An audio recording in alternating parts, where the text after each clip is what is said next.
The greatest sin in the Bible is independence, because independence is derived from pride. And when that pride leads to an inevitable fall, Dr. Tony Evans says nothing on earth can help you get back up again. Counselor not going to fix that. Have more money not going to fix that. A new job is not going to fix that. He's just going to transfer the confusion with your new location. This is The Alternative with Dr. Tony Evans, author, speaker, senior pastor of Oak Cliff Bible Fellowship in Dallas, Texas, and president of the Urban Alternative. The 4th of July commemorates America's declaration of independence from a foreign king. That's worth celebrating. But today, Dr. Evans explains why trying to declare independence from our heavenly king is another matter. Let's join him. At the core, the fundamental core of much of the chaos in our lives, in our families, and in our world is our insistence on declaring independence. When you and I declare independence from God, we have declared war on him. Unlike America declaring war on England, this is a battle you cannot win. In Genesis chapter 10, God has outlined the table of nations and unfolded how civilization began to emerge. God had made it clear to Noah and his sons that I want you to fulfill what I first gave Adam and Eve, and I want you to fill the earth. These are my instructions. This is what I want you to do.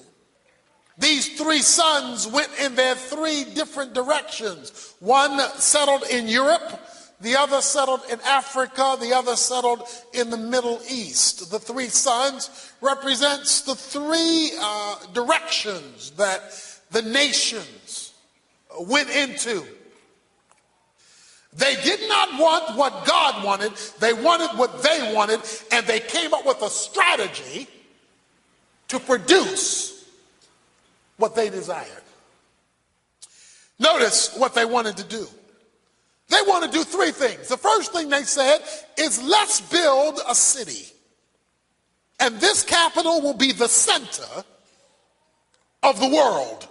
The second thing they wanted to do was to build a name. What they were saying was, we're going to not be given a name by God. We're going to make a name for ourselves. Underlining ourselves. This is autonomy. This is independence. In other words, to put it bluntly, God, and nobody else for that matter, is going to tell us what to do. So they want to build a city, a civilization, a life centralized in man, not in God. They want themselves to have a name, a reputation, or significance independent of God. And the third thing they want is a tower. He says, let us build this tower, this religious symbol of our worship. Let's spiritualize our rebellion against God so that it reaches into the heavens. Now, the chief religion in Babylon was astrology. To reach into the heavens meant to the moon and the sun and the stars and the heavenly bodies. It was astrology. So when you look up your horoscopes, when you read the paper or even ask somebody else, what sign are you? You have joined the Babylonians in their worship. Romans 1 makes it clear, any discussion of the creation, to give it the value of the creator, is idolatry. So anything that you use in the creation to give it the definition, authority, or influence of the creator means that you have joined the rebellion of Genesis chapter 11. And so they are in rebellion. Now, in order to facilitate their rebellion, they want to expand their technology. Because we're we're told in verse 3 that what they have done is they have advanced their building materials from stone to brick and from mortar to tar. They took what was there naturally and they advanced it to do more with it. In other words, they got more technologically advanced when they brought their human ingenuity together. But here is the kicker. They used their technological advancement to rebel against God. Rather than looking at their capacity to move stone to brick and mortar to tar as an opportunity to serve God, they use their advancement as an opportunity to situate themselves to rebel against God. How are you using your advancement? Is your college degree helping you to serve God more or to serve him less? Is your greater income helping you to serve God more or to serve him less? It has the more you've been blessed brought you to God or driven you from him? They use their technology, their ingenuity, their science, and their brain power to help them to rebel more successfully, to help them to become more independent from God. You see, the greatest sin in the Bible is rebellion. The greatest sin in the Bible is independence, because independence is derived from pride. And pride is the great sin of Satan. I can make it independently of God, and I can do it while still being religious. I can build me a tower. I can build me a church with a steeple on top as long as I don't have to answer to God, as long as I can use my human ingenuity, and as long as it's about my name. And so they wanted to promote their name and eliminate God's name, deifying man over God. God comes down and in verse 6 says, and the Lord said, behold. That means take a good look. They are one people and they all have the same language. And this is what they began to do. So they got started. It's looking like they're doing well. And now nothing which they purpose to do will be impossible for them. In other words, they have played their card. They are saying that through unity, through coming together in rebellion against God, they will be able to break divine boundaries and they will be able to achieve their own goals. They will be able to satisfy their own dreams without me. Verse 7 says, come, let us go down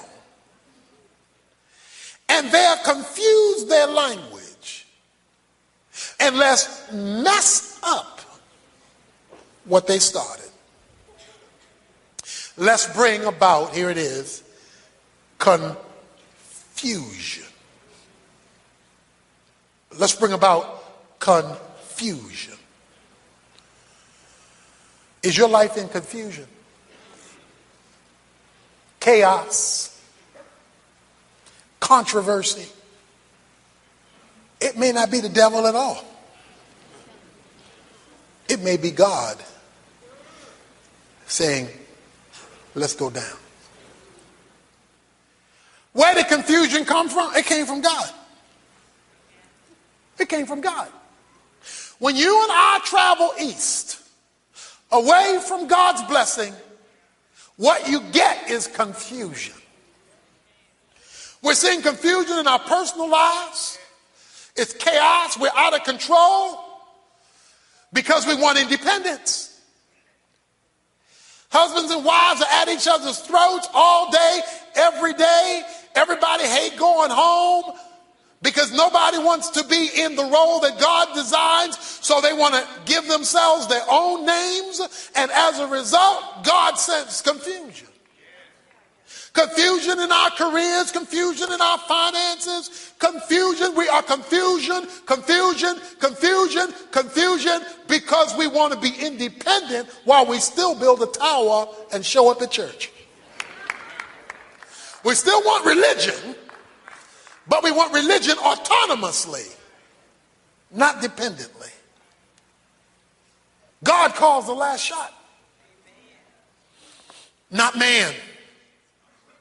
God says where this is going to wind up.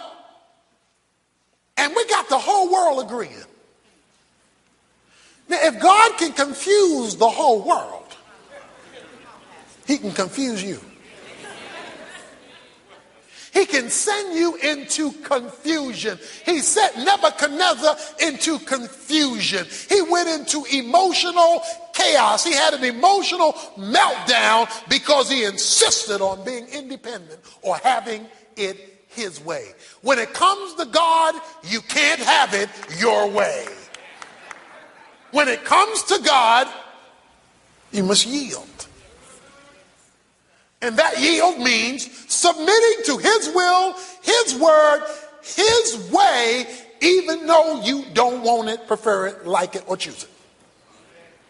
Dr. Evans will come back with more of our message in just a moment, including a look at why trying to fly solo may actually work for a while. First, though, I want to let you know about a very special offer that's only available today. As the presidential campaign hype keeps ramping up, it gets harder and harder to sift out the truth and stay focused on what's really important. So we'd like you to have a copy of Dr. Evans' booklet, How Should Christians Vote? It challenges us to look beyond what may seem best for ourselves and focus on the people, principles, platforms, or party that best represent the values of God's kingdom. Tony also looks at the qualities that make a good candidate and talks about whether certain issues are non-negotiable. With the election just a few months away, we'd like you to have a copy of How Should Christians Vote? So if we hear from you today, we'll send you a copy as our thank you gift if you can help support Tony's ministry with any donation you feel led to make, large or small. Get the details and make your request online at tonyevans.org. You can also call us anytime for help with your resource requests at 1-800-800-3222. Right now, here's Dr. Evans once again with more of today's message. You got to that time in your life at 13 and 14 and 15 where you wanted your own autonomy. You didn't want mom and dad telling you what to do anymore. So they had to deal with your and my rebellion.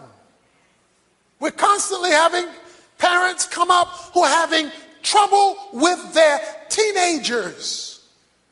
The reason why God lets us go through trouble with our teenagers is to show us what he has to go through with us. And that is an insistence on autonomy. But we know the problem with teenagers when they are insistent on autonomy is the problem that they want to be autonomous while still living in our house. They want to be autonomous while still eating our food. They want to be autonomous while still wanting keys to our car. They want to be autonomous while still asking us for money. So they want it both ways. They want the blessing of being at the house without the submission to the authority over the house. And you can't have it both ways. If you want to be, how did your parents say? You know, parents have different ways of saying it. But one of the ways, my daddy said, well, no, if you think you grown, well then, take it all. Go get your own house, your own car, get your own clothes, your own food, and pay your own bill. All of a sudden, autonomy is not exciting anymore. Men want to be in God's world, in God's creation, without God's authority. And that is rebellion. So we have wives who are rebelling illegitimately against husbands, husbands who are rebelling illegitimately against the rule of Christ in their lives, children who are rebelling against parents, employees who are rebelling against employers or their authority and vice versa. And everything gets chaotic because God causes confusion. Do you know how frustrating it is to have built a city, built a tower, gotten yourself a name, and have somebody come down and mess you up? Why didn't you do that before I built? Why take me through that? Because until you have built something and seen it become confused, you don't get it. Could it be that God right now is against you? And that's why everything you're trying to do is confusing. You will not submit to his authority in any area. Personally, you won't submit to him financially. You won't submit to him emotionally. You're going to do it. You're going to have it your way. So God says we're going to send confusion. So the Lord scattered them, verse 8, abroad from there over the face of the whole earth, and they stopped building the city. He scattered them, and he stopped their progress. Whoa. Wait a minute, they had the plans. The plans were all drawn up. They had the technology, brick and tar. They had the computers were all networked. One language. They had it going on. Their stuff looked tight. They were together. But they did not calculate God intervening in the situation. They did not calculate that God was going to mess them up. They had the plans, they had the money, they had all the stuff tight. What they didn't bank on was that God was going to be against them. And if God is against you, it don't matter how much money you done spent on your plans. It doesn't matter how much you planned it. If God is against you, you're not going anywhere except to a location called confusion. Therefore, its name was called Babel. You know when people babble, you want to know, what are you talking about? What are you talking about? I hear something, but I understand nothing. Come on, husbands, wives, you be talking. Everybody talking, nobody understand nothing. Well, you're not listening to me. I am listening to you. No, but you don't know what I mean. I ain't dumb. Confusion. The name was called Babel, babbling, confusing speech, because the Lord confused the language. Who confused the language? Who confused the language? Okay. If God is your problem, let me explain this now. This is deep. If God is your problem, only God is your solution. See, if God is the one confusing you, then a counselor not going to fix that. Have more money not going to fix that. A new job is not going to fix that. He's just going to transfer the confusion with your new location. If God is your problem, then only God is your solution to your problem. So the reason why many of us are not getting out of our confusion is that we haven't addressed the cause. So God confused the language of the whole earth. And from there, the Lord scattered them around abroad over the face of the earth. This last line is deep. We're told that they had to stop building. In other words, their program was interrupted. What they had started, they were not able to complete. He interrupts progress. But it says, and God scattered them abroad the whole earth. And God scattered them abroad the whole earth. Now, what's interesting about that is that's what God told them to do in chapter 9, verse 1. God said, scatter. They said, No. In chapter 11, verse 9, scatter.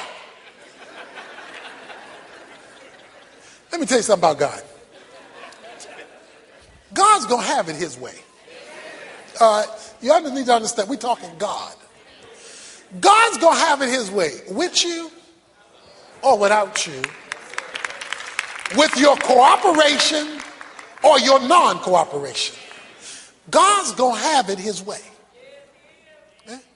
It's like a parent saying, this is my house. And if you're going to live here, you got to do it my way. I mean, God is going to have it this way. He had his way anyway. So since God is going to have his way anyway, why not give it to him in a way where you don't have to be confused? I mean, if you're going to have to scatter anyway, when it's all said and done, if you're going to be scattered, why not be scattered and know what's going on? Rather than be scattered and be confused about what's going on. Can you imagine all these people going talking, booga, booga, booga, booga, booga.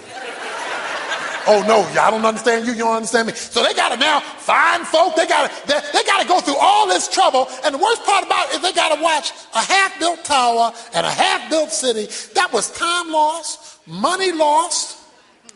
Those were relationships lost because now the people they can't even communicate with anymore. All that stuff was lost and God still scattered them.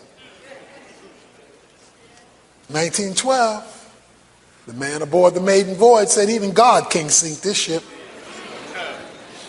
It's a quote. He was talking about technological advancement. He said that without technology, God couldn't mess with this boat. We talking about the maiden voyage. First time out to sea. That's what we talking about. When you declare your independence, you're going down.